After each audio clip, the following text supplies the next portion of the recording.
Kyagulanyi Ssentamu Robert Bob Wine, His Excellency the elected President of Uganda, akyagenda maaso n'okulabisa gavumenti ya Yoweri Kaguta Museveni awamu abantu be n'ababamulya mu ngalo awamu n'abalala bonna olunaku olwaleero, ate ekintu akitadde ku high level. Agambye nedda tagenda kukkiriza abantu be kubeera nga bayita mu mbeera ey'okubanyigiriza, embeera ey'okubamalako emirembe, embeera ey'okubajjamu essuubi, embeera okubaggyako eddembe lyabwe. Agenda maaso n'okuba nga akola buli kimu ekisoboka Uganda esobole nga ofuna okuba nga efuna eddembe lyabwe. Tulibategeeza nti His Excellency the elected President of Uganda Kyagulanyi Ssentamu twakigenda kumunyeenya, twakigenda kumuza mabega, agenda kukulembera Uganda eno, era bannayuganda tujja mufunamu essanyu ate n'emirembe mingi. Bino Museveni tubimugamba enkya n'eggulo nti bannayuganda bakooye, bannayuganda beetamiddwa.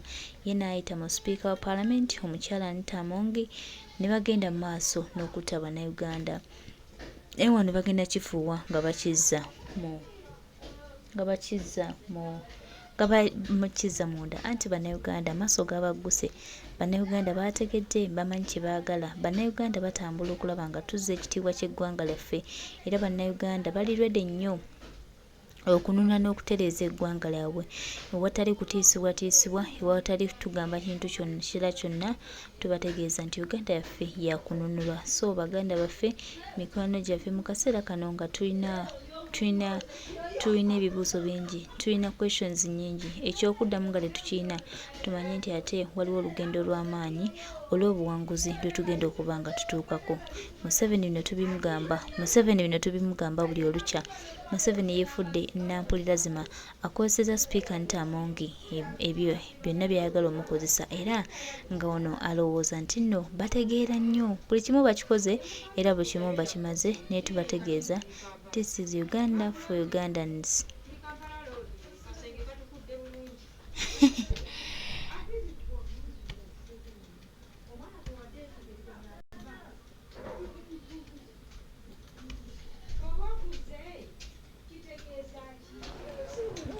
Definitely, Honourable Speaker, I'm alive to that. But as a matter of surrender, if he did so, I would go and embrace them and seize this ground.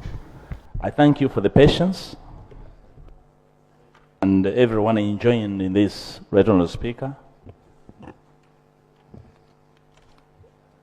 I understand the fact that the House is stressed over this matter, but even the nation is even more stressed, Right Honourable Speaker.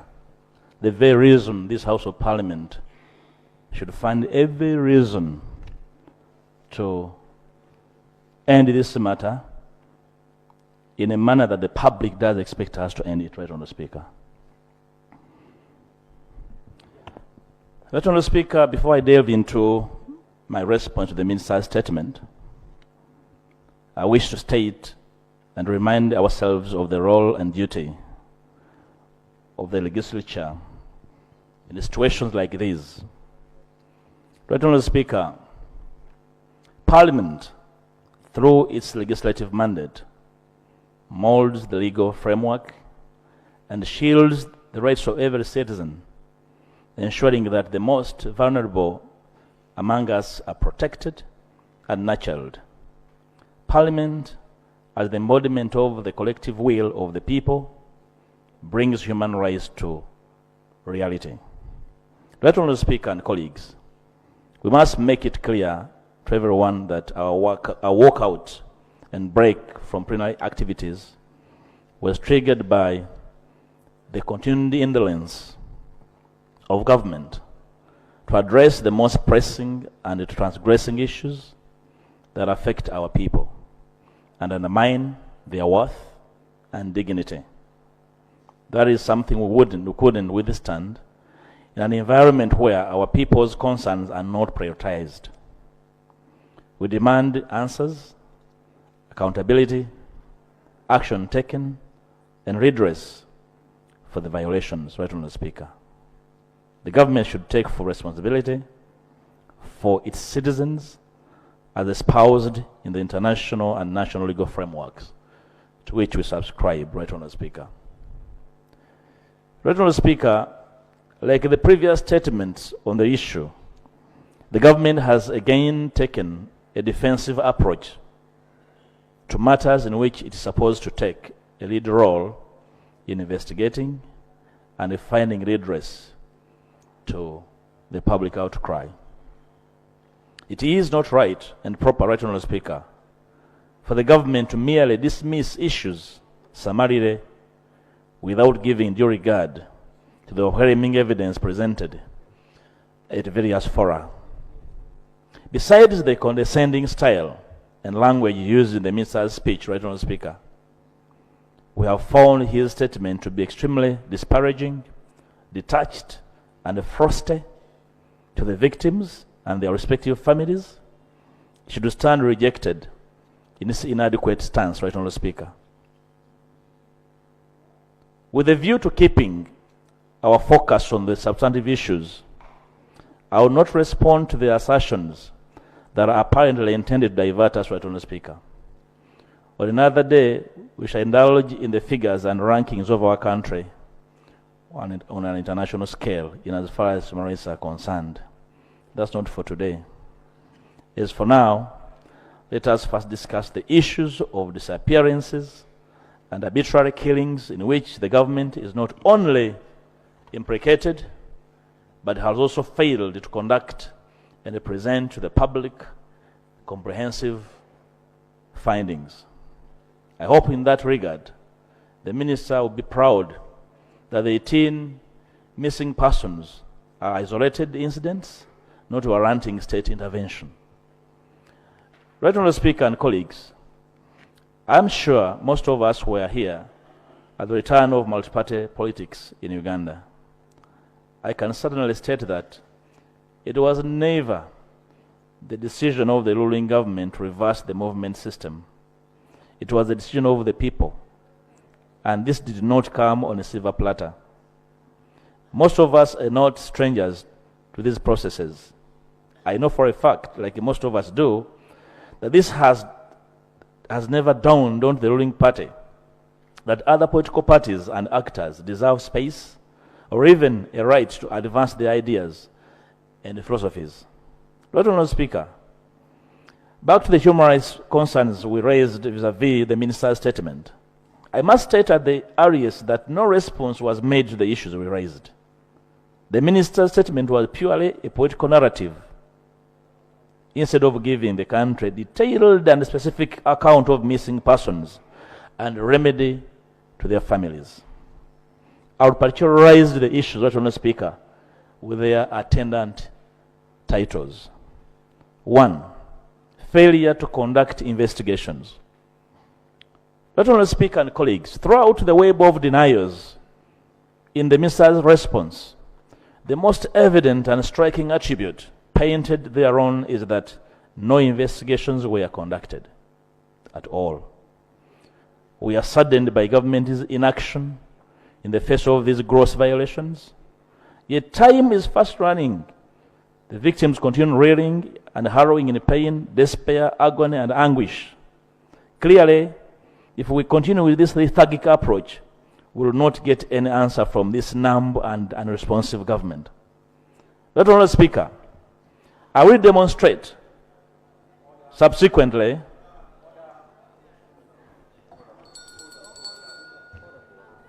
Order for what? Pardon?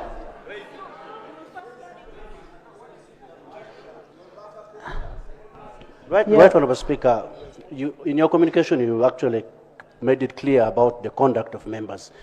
It's the right honourable colleague, the leader of opposition, right to call that the government is actually numb and unresponsive. I don't think we are numb, and yet is responding. And yet the government actually presented a statement to the same statement that the government actually placed on the house. We are not the minister which you are responding to. So is the leader of opposition in order to call this government numb and unresponsive. Thank you. Honorable members, we've agreed. Please use the parliamentary language for us to achieve what we want. But as far as I know, this team is not numb. Right, Honourable Speaker. Use another word, not numb. Right, Honourable Speaker. I do concede to the fact that English is the second language to all of us. It's available as house property for your consideration. I will highlight some of the cases that clearly indicate glaring contradictions in the statement presented by the Minister vis-à-vis statements obtained from the police, witnesses, and other state departments. I'll make a few highlights, not the entire 18. Let me sample for the House to make a judgment. Case 1 is that of Akulira John. Right, Honourable Speaker and colleagues, the Minister has presented a report indicating that Akulira John is not among the people in government custody. Contrary to what the Minister stated in his report, Akulira's disappearance was reported to police and an SD reference was obtained to that effect. I have indicated this, right, Honourable Speaker. Contrary to what the Minister stated, Akulira's data is well captured with the NIRA and that number. He had a national ID and voter location slip. Right, Honourable Speaker, we should also note that at this stage, that the case of Akulira John, just like many other cases of enforced disappearances, was reported to police, and the police was on record admitting his arrest and detention. On 22nd November 2020, Mr. Patrick Onyango, the spokesperson of Kampala Metropolitan Police, confirmed Mr. Akulira's arrest and several others on allegations of participating in protests around the Kampala metropolitan area, but denied torturing the suspects. And I quote him, "It is true, Akulira John is one of the people we arrested, but I cannot tell you where he and others are detained now. We did not torture any person. And as an institution, torture is prohibited as a form of interrogation." The Daily Monitor of 22nd November quote Mr. Onyango, confirming detaining Mr. Akulira John. Right, Honourable Speaker, Akulira John's matter has been investigated by the Uganda Human Rights Commission, the Central Regional Office, and in a letter referenced, quoted, and dated 9th December 2020, addressed to the CMI, indicated that the Commission carried out investigation at Central Police Station in Kampala, and it was established that the victim, Akulira John, is being detained at CMI Kampala. Right, Honourable Speaker, that's correspondence between the Human Rights Commission and the Uganda Police. Right, Honourable Speaker, for your information and the information of members, the relatives of Akulira John on 11th January 2021 reported this matter to State House as well, when in turn forwarded the same to the Uganda Human Rights Commission for further management. I have attached correspondence between the police and the Uganda Human Rights Commission on the arrest of Akulira. Right, Honourable Speaker, invariably, this is a matter in dispute, and we have situated Akulira at CMI. Right, Honourable Speaker, John Bosco Kibalama, the Minister denies knowledge of the holding point of John Bosco Kibalama, which contravenes what the Prime Minister, the Right Honourable Nabanja, asserted during the press interview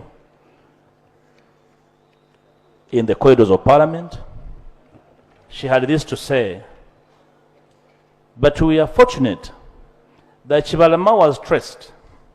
He was arrested, and recently in October, in a place called Kakiri. And he is one of those that killed, is claimed to have killed the police officers in Chiboga, Wakiso, and other places." Right, Honourable Speaker, a missing person case for Kibalama was reported at Nakanyonyi Police Station under that reference, a day after his abduction on June 3rd, 2019, discrediting the Minister's narrative that the family did not contact police for any remedy. Right, Honourable Speaker and colleagues, the Deputy Attorney General, the Honourable Jackson Kafuzi, featured on NBS TV talk show The Frontline, and they tried to spin the Prime Minister Honorable Nabanja's narrative by insinuating that the Chibalama she referred to is the founding member of NURP party, who is Moses Ngongo Chibalama. But Honorable Speaker and colleagues, when the Honorable Kafuz was challenged by the show host, who replayed the Honorable Nabanja's bite, he rephrased this statement and said she misspoke. I don't know what that means. Right, Honorable Speaker and colleagues, these ping-pong games by government officials should concern every right-thinking person. The attempt at this spin clearly shows how sections of the ruling party hold Ugandans in contempt and will not stop at anything to show disdain for them. The Prime Minister is on record of Parliament over her total knowledge as to the arrest and whereabouts of Chibalama, and we took her for her statement on record. Right, Honourable Speaker, Mr. Chibalama was fully situated. Top government officials are aware of his whereabouts and how they handled his arrest. Right, Honourable Speaker, the case of Mr. Wangolo Dennis, I am sampling a few for the attention of the House. Mr. Wangolo was picked from his workplace at Chebando taxi stage and bundled into a drone alongside 5 others, namely Nwagaba, Katende Bernard, Samba Silas, Kasato, and Zimla Dennis. The abductees were taken to Kakiri Army Barracks, where they were tortured, and they fully released save for Zimla and Wangolo. This abduction was witnessed. Excuse me, young, please first come back, huh? Come back. Sorry. I didn't want these leaders of Uganda to leave without being recognized.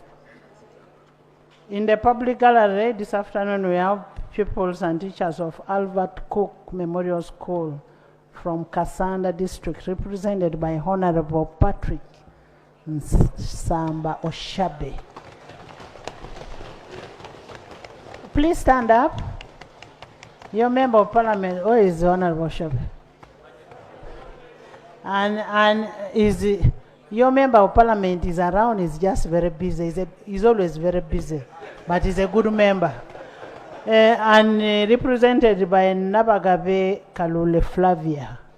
Thank you so much for coming, and come again. Join me in welcoming them. Okay.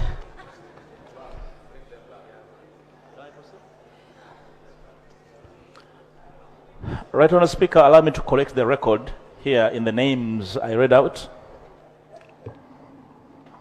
The names were Nwagaba. Honorable, sorry for the interruption. I know these children are going very far.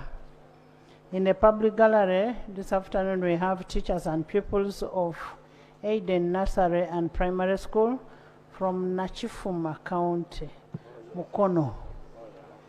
They are represented by Honorable Simbwa.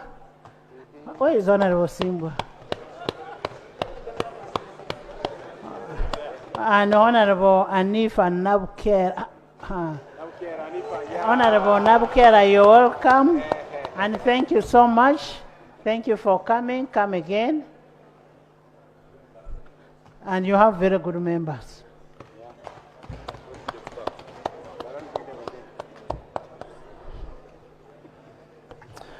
Right, Honourable Speaker, I was praying to correct the record. I have put on the Hansard that the names were Nwagaba, Katende Bernard, Sambwa Silas Kasato, and Zimla Dennis.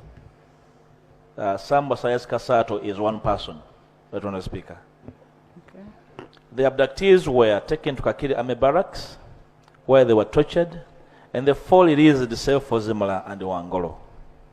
This abduction was witnessed by the area residents and an authoritative source, the Elson chairperson, Mr. Mwanje Richard. Honourable Speaker, neither records have prove the existence of Mr. Wangolo, contrary to the minister's claim that he is fictitious, that he has never existed. Last Honourable Speaker, Mr. Semuddu Michael Jackson.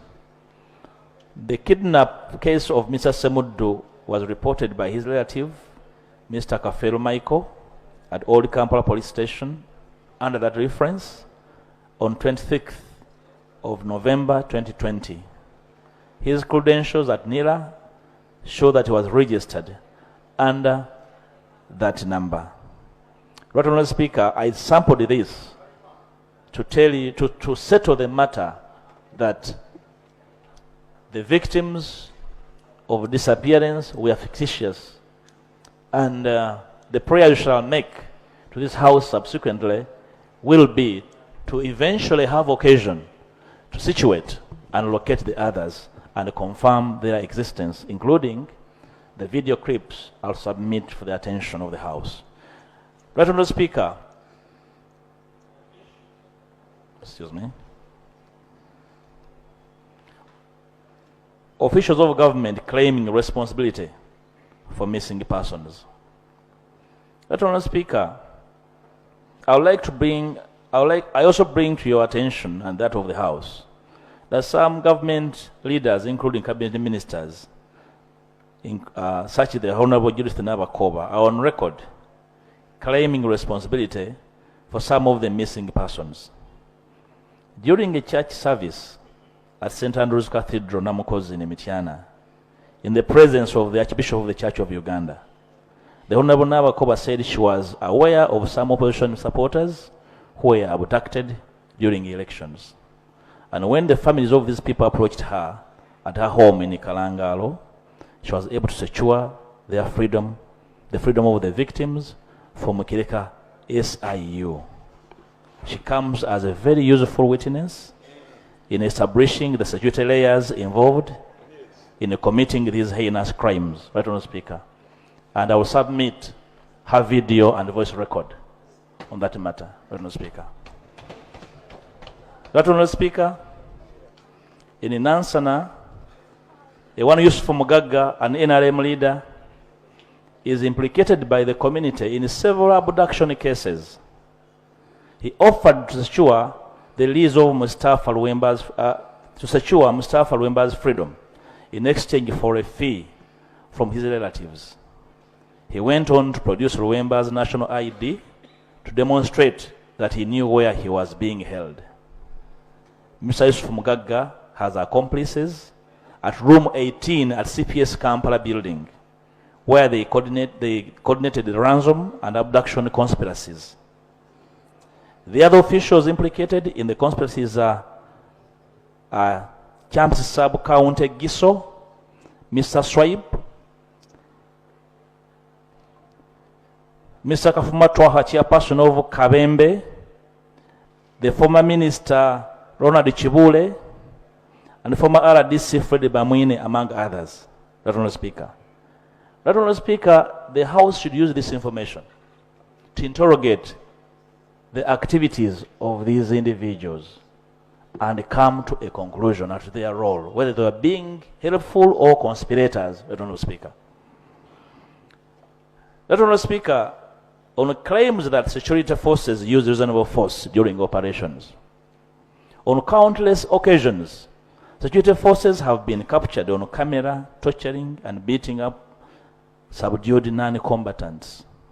On November 6, 2022, heavily armed security operatives cruising a numberless Toyota Hiace minivan famously known as a drone sealed off Gladiator Paradise in Masanaf, Lubaga Division, where they indiscriminately beat up revelers who were watching a Premier League football match. In the scuffle, Kavuma Jamshid, the member of the security detail of the opposition NUP party president, was subdued, handcuffed, and shot as he inquired about the basis of his arrest. I refer the House to the BBC documentary entitled Drones, the Vans That Take People Away, dated 13th February 2023. I have attached that record, Right Honourable Speaker. On November 18th, 2021, Right Honourable Speaker, Sheikh Chilevu, a Muslim cleric, was subdued as recounted by his wives, Amina Nabada and Sophia Nakachwa, handcuffed and shot dead. In sight of his children, despite peacefully submitting to the arresting officers to take him for prosecution. I refer the House to the URN report titled Family Disputes Police Narrative on Killed Sheikh Chilevu. Right Honourable Speaker, the evidence of his killing was all over the place and the circumstances. On May 8th, 2023, Hamid Muyodi, an NUP supporter, was shot in the thigh inside a Toyota Hiace minivan that contained JAT officers who had come to arrest him for unsubstantiated allegations. The security officer who shot Muyodi was neither charged nor court-martialed as demanded by the law. But the Kampala Metropolitan Police spokesperson, Luke Owesegire, described the tragedy as an accident. Right Honourable Speaker, we're waiting for a report of the occurrence of that accident inside the van. Right Honourable Speaker, not forgetting the March 2019 extrajudicial murder of Ronald Sebulime, who was handcuffed and shot while in the custody of police in a police patrol, alongside several security-inspired terror against members of the Fourth Estate, the media, and the peaceful protesting media, medical interns, and doctors that have occupied a fair share of this year.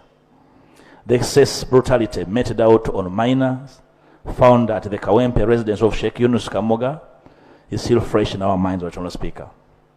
Relying on some of these cited incidents, Right Honourable Speaker, therefore, I strongly reject the position of government that security forces use reasonable force when conducting operations.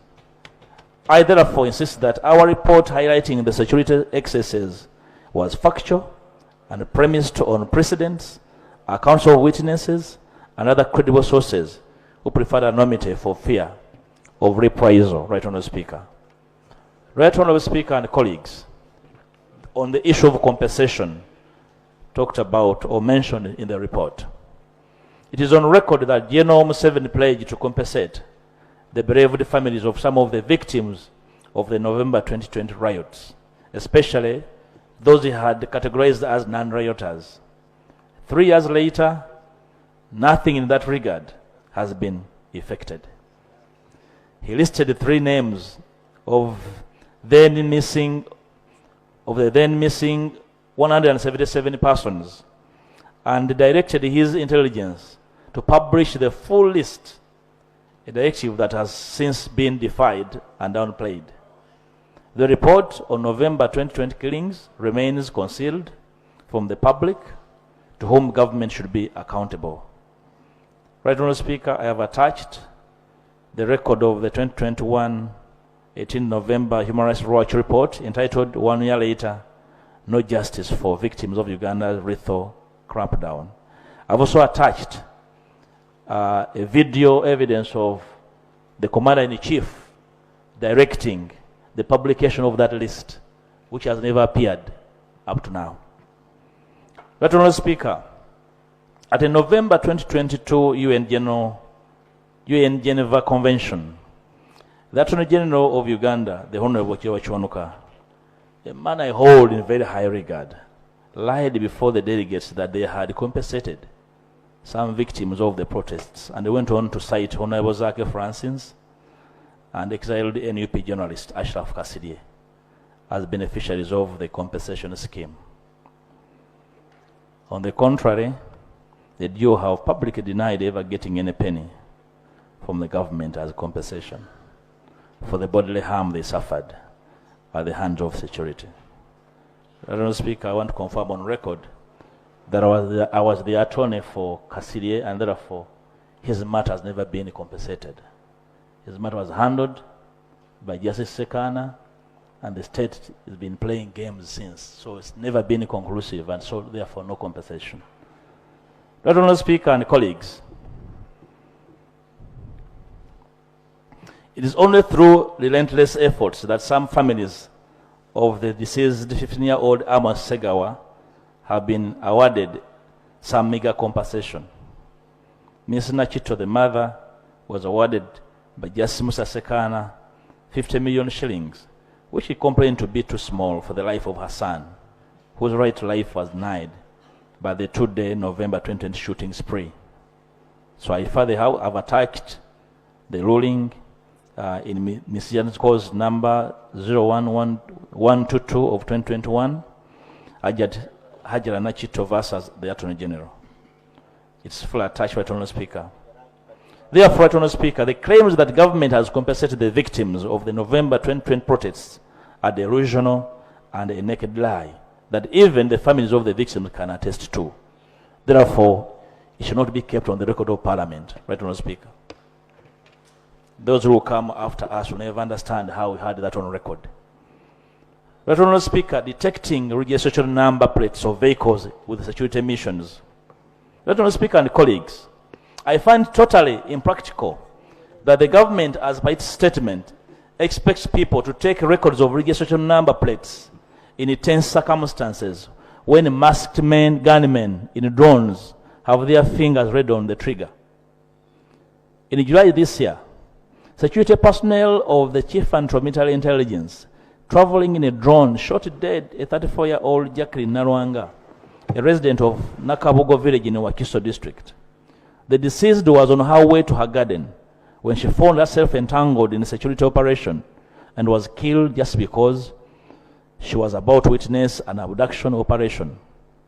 This implies that even if she had taken a record of the security vehicle, she would have been unable to she would be unable to live to tell the story as a witness.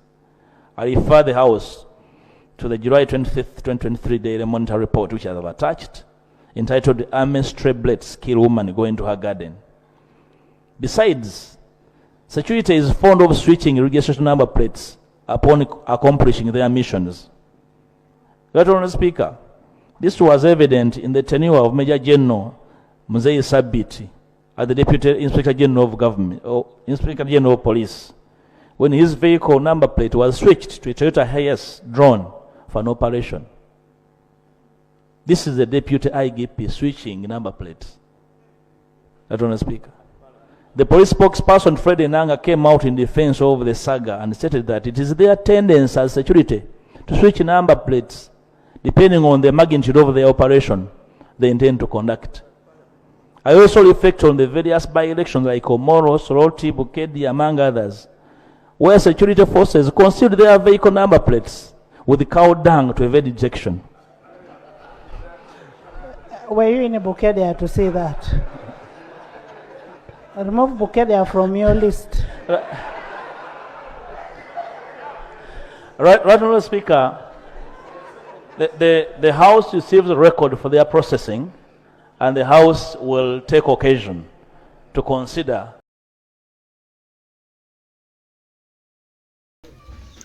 Tweyanziza nnyo Mathias Mpuuga Nsamba, mukama waffe Leader of Opposition, ebintu abyogedde buli kimu akitadde ku likodi, kinaaba gyali omukulu Speaker of Parliament wamu n'akabinja ke aka gavumenti obutaleeta bantu baffe. Naye nga ffe tuli ready nnyo n'okubagamba nti twagala bantu baffe oba balamu oba bafu oba mwabata mutuwe emirambo gyabwe tugiziike mu kitiibwa. Waliwo amalulu agagenze maaso n'osatulatinga nga gagamba nti omukulu mukwano gwaffe John Damulira ono nayinza okuba yawambibwa n'akubibwa n'avaamu eriiso era nga ngenda okubajjukiza baganda bange mbu gyali eyo mu Sseemwayi gye bamukuumidde tebaagala muleeta mulaga ensi. Naye nga tubabuuza lwaki temuleeta muganda waffe famire ye n'emulaba n'ajja n'akola n'addamu n'akola emirimu gye n'akakkalabyanga bwe yakakkalabyanga ebbanga lyonna, lwaki mumukwese? Kyekibuuzo kyetwagala okubabuuza naye twongera obabuuza abantu baffe lwaki bwe mubakwata mubatulugunya okutuuka ku extent. Bizibu ki buli luddawa? Baana yange bantu mmwe muyina emitima emirala, naye nga ffe tuli ready nnyo era tubagamba twagala bantu baffe oba balamu oba bafu oba bali batya mutuwe baganda baffe, mutuwe mikwano gyaffe, mutuwe abantu baffe. Twongera obajjukiza nti this is Uganda for Ugandans. Mujja tuwa abantu baffe era mujja kutuwa mikwano gyaffe tetugenda kukkiriza kutambulira mu kutiisibwatiisibwa kutambulibwa mu kutya olw'okuba mbu Yoweri Kaguta Museveni awamu n'akabinja ke bagenda mu maaso n'okutukolako obutugumbuzi n'otukolako ebikolobero eby'enjawulo. Tubategeeza nti mujja tuwa abantu baffe mu mbeera yonna gye balimu, mu mbeera yonna gye mwabateekamu, baganda baffe mikwano gyaffe tubeetaaga. Mutuwe abantu baffe, mutuwe mikwano gyaffe.